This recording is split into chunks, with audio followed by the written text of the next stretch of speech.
Dear people watching and listening, Assalamu alaikum. Kindly like and share this video and subscribe to my YouTube channel. Kindly support my channel by contributing to my Patreon account so that I can continue making such audiobooks for you. The Muslim Conquest of Persia by Lieutenant General A.I. Akram. This book tells in detail about the Arab conquest of Persia, also known as the Arab conquest of Iran, during the Rashidun Caliphate from 633 to 654 AD. This conquest brought the fall of the Sassanid Empire, which was in power for over 4 centuries, while rivaling its neighbor, the Eastern Roman Empire of Byzantine.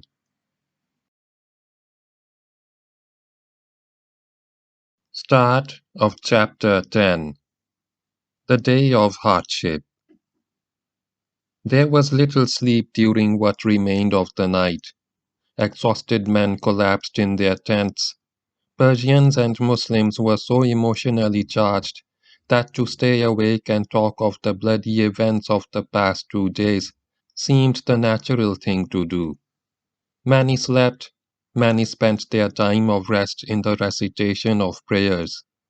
Muslim and Christian, Zoroastrian and pagan, prayed to God or to whatever they believed in for victory and an honorable end to the horrors of battle, especially such a battle as this. There was no slackening of courage, and the mood of the two armies remained determined and hopeful. The Muslims inspired by religious faith, and the Persians by imperial pride. The losses suffered were accepted as a fair price for the attainment of the objective. The Muslims had so far lost 2,500 men, and the Persians 10,000. There is no record of the wounded, but they were dressed on the Muslim side by the women of the tribes, and on the Persian side by trained surgeons. Others rested, but not Kaka. If anyone deserved and needed a break, it was Kaka bin Amr, but he had no time to waste in resting. Soon after midnight, when the fighting ceased, he set off on his horse on the Arabian route to receive the remainder of his men, whom he had left behind to follow his picked 100. Some distance from the battlefield, he met the 600 men, organized them into groups of 100, and instructed them to approach the battlefield soon after sunrise in separate groups, one following the other, so that the Muslims and Persians would be led to believe that large Muslim forces were coming as reinforcements. He also left guides to await the arrival of Hashim and to advise him to make his appearance on the battlefield in a similar manner. Having made these various arrangements, Kaka returned to Qadisiyah, arriving there shortly after sunrise. Rustam was more than relieved at the end of the second day of fighting. He had only just saved the army from annihilation, and having saved it, he had recovered his balance and his army was again in a very strong position. On the third day of battle, he would seize the initiative and once more throw his elephants into action. The great war beasts and their equipment had been made fit for combat again. If the elephants achieved a little more success than before, there was no reason why he should not shatter the army of Islam. It was on a confident note that Rustam gave instructions for the morrow, and it was with grim determination that his brave soldiers prepared to execute his instructions. As night turned to day and the Muslims rose from their morning prayers, everyone moved to battle positions. If the soldiers had too little rest, it was just too bad. There was just no more rest to be had, and as the two front lines re-established themselves, they saw in between a red carpet of corpses, nearly a mile wide, running along the entire length of the front. This was the harvest that the two armies had reaped in 2 days of bitter fighting, with as yet nothing to show for their labors. Saad ordered the evacuation of the Muslim dead, and let it be known that the dead could be buried unwashed and in their blood. The Muslim units pulled out their dead to behind their lines, whence groups specially detailed for the task took over the work of transporting the bodies to the graveyard, where the women and children dug the graves and buried the martyrs.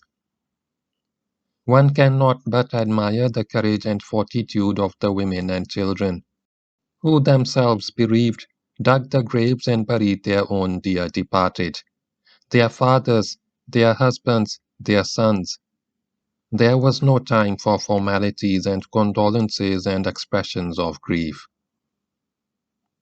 The forming up was not complete when the elephants appeared through the Persian position and stopped in front of the army. They were positioned in the central and right corps, with nothing being left in the Persian left wing.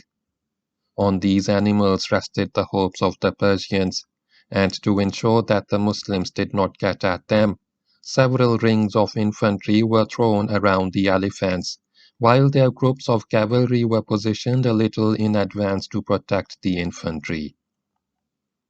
Thus, until the elephants were launched against specific objectives, they would be safe from the Muslim attackers. The Persians planned to use their elephants in the attack, closely supported by cavalry and infantry. But the elephant riders noticed a certain nervousness in their mounts.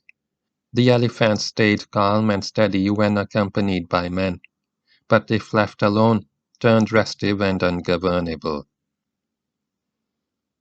The arrival of the elephants completely surprised the Muslims and upset their plan of attack. They had believed that they had seen the last of the mighty beasts.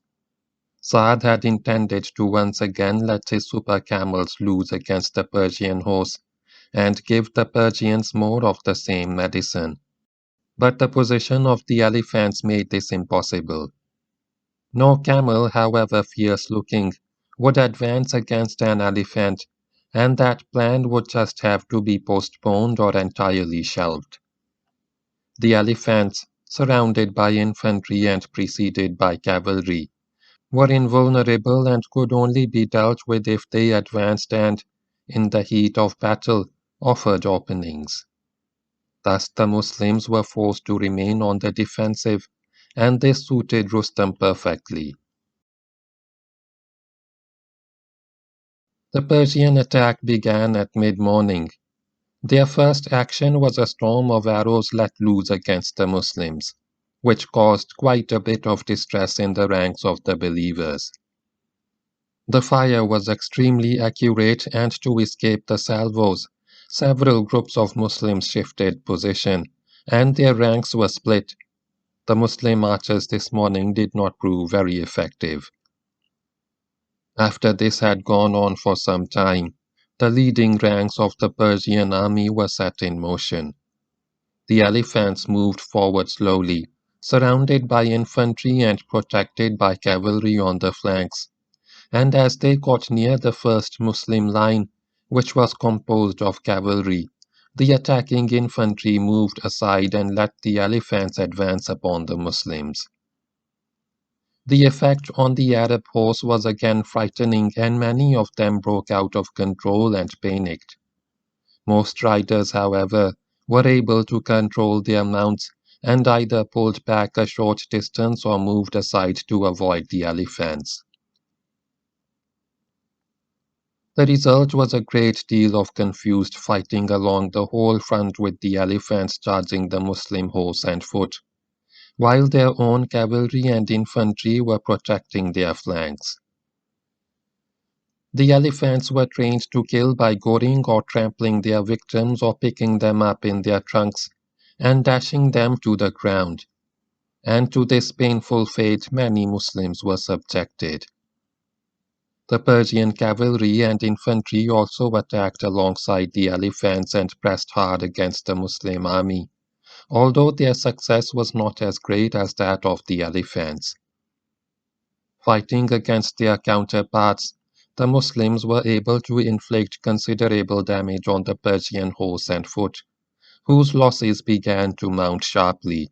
But against the elephants, the Muslims found their countermeasures ineffective. They could not outmaneuver the elephants, could not outflank them, could not approach them from the rear, because of the protection which these animals enjoyed from their own soldiers. All that the Muslims could do was to try and pick off the elephant riders with arrows, but in this they had very limited success because of the pressure of Persian soldiers positioned on the flanks of the elephants.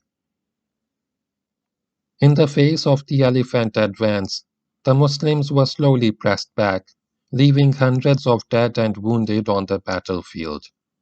Several gaps appeared in the Muslim front where warriors had shifted position, or withdrawn or been thrown back by the Persians.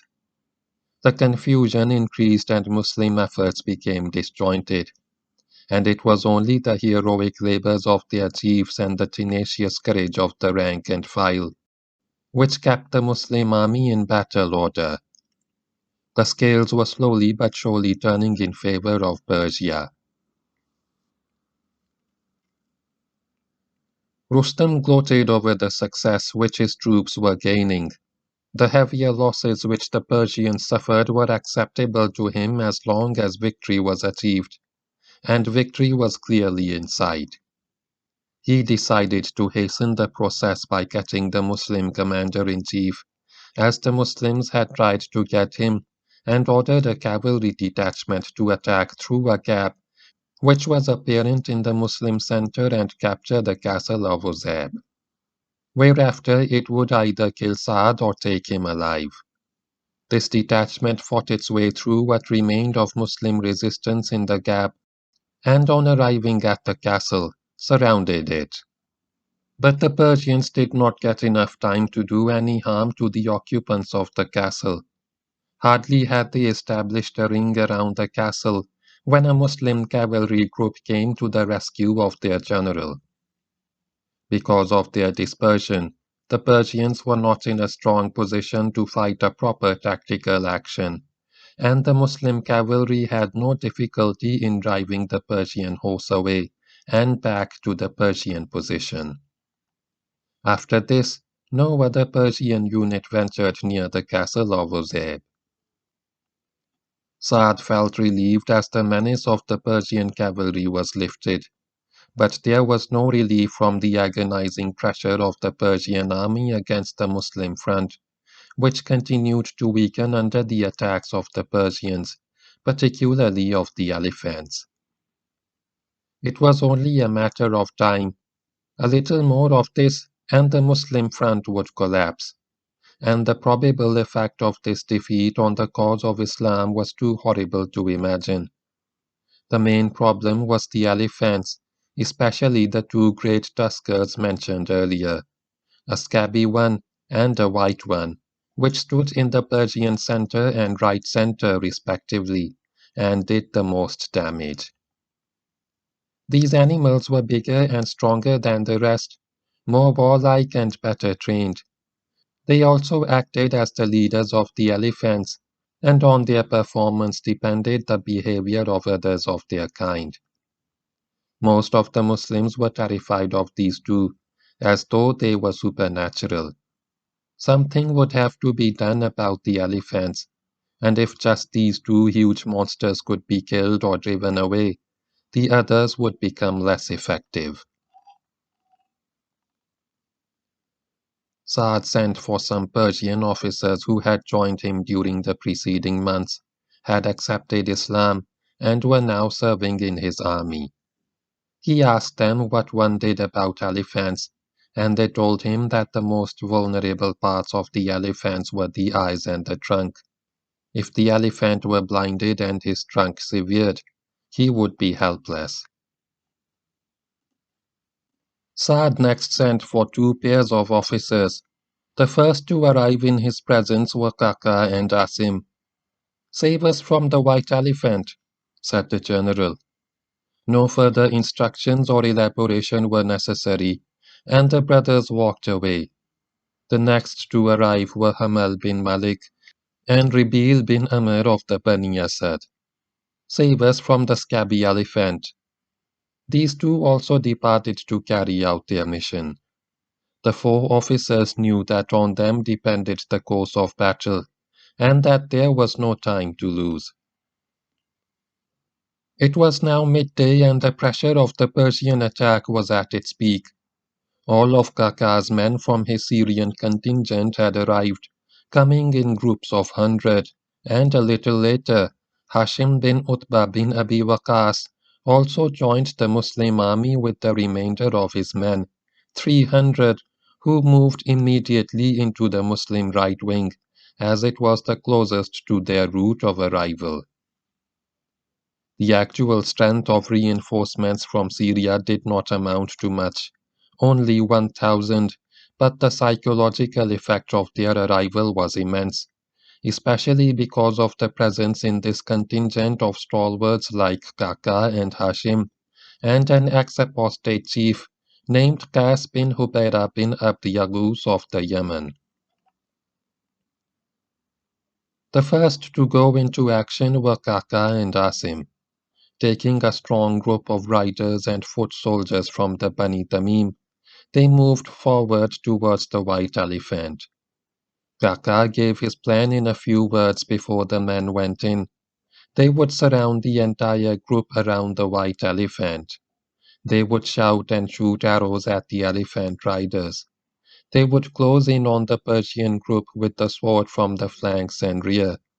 They would draw the attention of the Persians away from the front and create as much confusion as possible. The Bani Tamim charged in with cries of Allahu Akbar, struck at the Persians who stood on the flanks of the white elephant, and moved through the gaps created by their attack. Soon the Muslims were on the flanks and in the rear of the Persians, and then began their assault from three directions. No Muslims remained in front of this Persian group except for Kaka and Asim. In another few minutes all the Persians had concentrated on the flanks and the rear of the elephant to meet the attack of the Bani Tamim, and the front was left completely open. And now the two brothers, armed with long, slim javelin, advanced upon the champion beast which had played such havoc with the Muslim army. They moved close enough for an accurate javelin throw. They could not move very close as they were on foot, and if the elephant were to suddenly charge at them, they would have no hope of getting away. The brothers stopped, raised their javelins, and poised for the throw. The elephant riders had their attention riveted to the flank and rear, where the Bani Tamim were making a terrible noise, and were paying no attention to the front, as there seemed to be no danger from this direction. And then the javelins of Kaka and Asim shot through the air, as if thrown by a single arm, and pierced the eyes of the great white elephant, getting embedded in the gigantic head. With a scream of pain, the elephant took his massive form, and all of the riders came tumbling down. In a few seconds, the brothers were upon them. Kaka first dealt with the elephant, delivering a powerful blow with his sword which completely severed the trunk. Then the brothers turned upon the fallen Persians and killed the entire lot of them. Across the Muslim center, Hamal and Ribil employed the same tactics and achieved the same success. The scabby elephant too was blinded and lost his trunk. And on the Muslim left, Amr bin Madi Karib, father of the bull, fought his own battle against the squadron of elephants deployed with the Persian right, which was doing the Muslim left considerable harm. Here too there was a leader elephant which caused the most concern, and of which the Muslims seemed most afraid. Amr, although he did not receive any specific instructions from Saad, decided that something would have to be done about this elephant, and that he himself was the man to do it. "I am attacking the elephant and those around it," he said to his men. "If you do not follow me, you will lose the father of the bull, but when you find me you will also find a sword in my hand." Having made this pronouncement, which was meant as a challenge to his followers, Amr drew his sword and plunged into the Persian ranks which stood around the elephant. Striking left and right, he was soon lost in the dust and in the Persians. His men, watching him disappear, felt ashamed and left out of combat. "What are you waiting for?"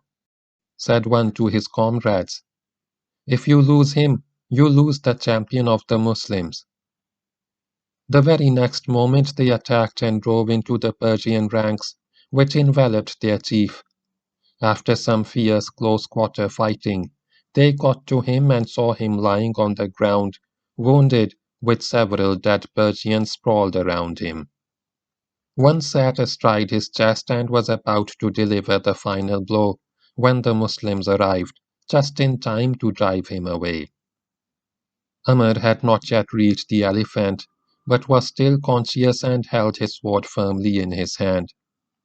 They picked him up and brought his horse, which he insisted on mounting again, although he had to be helped to the saddle. A little later, the father of the bull would be back in action again. Following this episode, the Muslim left attacked the elephants, which by now had lost the protective screen with which they had started the day's operation.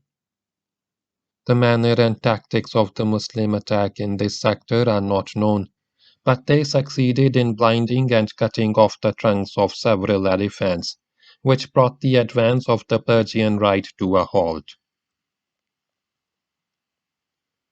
The blinding and mutilation of the elephants took the sting out of the Persian attack. The sightless monsters, their world turned to darkness and streams of blood gushing from their faces, screamed as if the devil had taken possession of them, and not knowing what to do nor understanding the reason for their agony, broke into violent movement. They rushed wherever their instincts led or misled them, from one part of the battlefield to another, breaking the ranks of Persians and Muslims, while the combatants momentarily stopped fighting to watch the dramatic suffering of the beasts. Wherever they went, they were pricked with spears to make them move on, and the elephants, maddened by their suffering but unable to retaliate against their tormentors, merely turned away from the source of pain and thumped along as fate guided them. The fearsome beasts, once a source of terror, were now turned into objects of pity, pathetic and helpless. At last their instincts turned their mutilated heads in the right direction. They faced the Persians and for the last time broke into a run.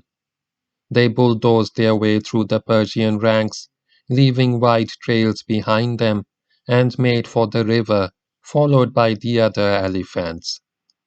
Arriving at the bank, unable to see or perhaps still guided by instinct, the leading elephants plunged into the Atik, and the others plunged in after them.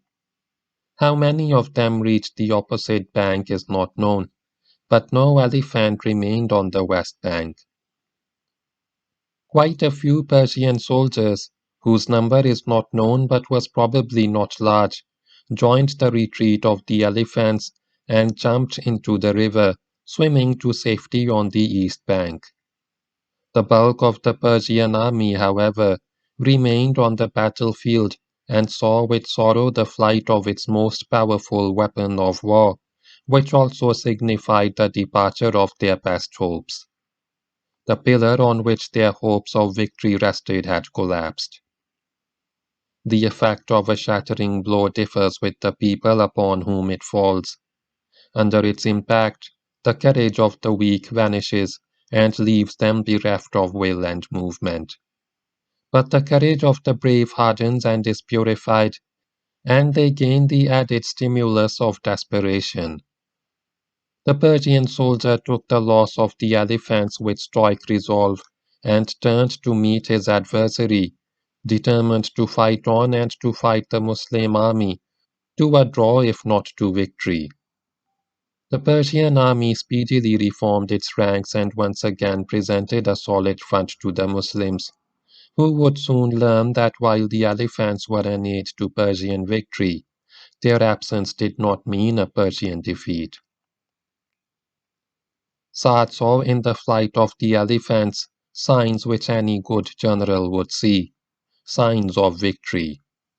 To exploit his advantage, he ordered the attack and the Muslim front, the center and the wings, moved forward to engage the Persians and push them into the river. The Persians were engaged, but refused to be pushed into the river. The two armies met with a thunderous clash of steel and muscle, and brave men lost count of time as they struggled mightily in combat. It was a case of the irresistible force coming up against the immovable object. Eventually, in the late afternoon, the irresistible force pulled back. Whether this was ordered by Saad or was an involuntary breaking of contact is not known. It may have been planned by Saad, for his next move was to order the dressed-up camels to the front to repeat the stratagem of yesterday. These monstrous-looking things moved up and made for a part of the Persian front where a large element of cavalry was positioned, hoping to once again frighten the life out of the Persian war horse. But it was no good. The war horse was either not deceived any longer, or was better controlled by desperate men who were not going to be fooled a second time. The Persian horse stood his ground, and the camels returned crestfallen. The stratagem had failed. But a victory had to be won, and Saad again put his warriors into motion, to attack, to pierce the Persian front, to break through the Persians or just wear them down until their resistance collapsed. Tired soldiers again raised their weapons, swords, spears, and iron maces, and the afternoon wore on, with the Muslims not relenting on the Persians not yielding, on a battlefield of which not 1 yard of ground remained where either horse or man did not stand or lie dead. The Muslims felt certain of victory, but the Persians did not feel certain of defeat, and in the madness of combat the day ended. The hardest day of battle so far, on which both sides suffered equally in relation to their strength and neither could claim success. This day was to become known in history as the day of hardship. The day ended, but not the fighting. Dusk fell, but the violent spasm continued. Strange are the ways of Allah. One Muslim, named Shabr bin al-Qama, a small thin man, went forward in response to the challenge of a large Persian. The Persian at once threw him, sat upon his chest, and drew his dagger to cut the Muslim's throat. The reins of the Persian's horse were tied to the Persian's waist, and he was about to strike at the fallen Muslim, when for some reason his horse shied and pulled away, dragging the Persian after him. The next instant the little Muslim leapt to his feet, drew his dagger, and fell upon the helpless Persian and killed him. He then stripped the dead soldier of his possessions, armor, weapons, fineries, and took it all to Saad, who gave it back to him as rightly his. After the battle he sold the booty for 12,000 dirhams. Strange indeed are the ways of Allah.